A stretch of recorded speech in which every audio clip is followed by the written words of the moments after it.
دی آیت مبارکه کې د مومن د قتل عامد نه د بچ کېدلو یو صورت بیانېږي چې کله تاسو هغه په جهاد کې د جهاد په موقع باندې تاسو دا خیال ساتئ چېرته ستاسو د لاس نه مومن قتل نشي. فرمای یا ایها الذین آمنو اے مومنانو اذا ضربتم هر کله چې تاسو سفر کوئ فی سبیل الله فلار د الله تعالی کې د جهاد فتبینو نو تاسو تحقیق کوئ. فرمای چې نبی کریم صلی الله علیه وسلم او صحابه کرام بچ کله په یو علاقه باندې حمله کوله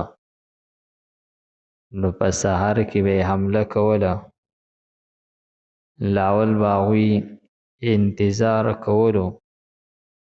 کچری دا غی علاقې نه به د اذان आवाज راغی نو بیا به په هغې باندې حمله نه کوله. نو فرمای فتبینو تاسو تحقیق کوئ ولا تقولوا او تاسو موئ لمن آغا چاہتا علقا چی اغرزی الیکم السلام تاسو تا سلام لست مؤمنا چی نیت مومن.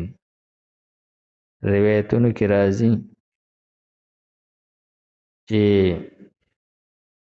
د صحابو په خوا باندې یو کس تیر شولو سلام وکړلو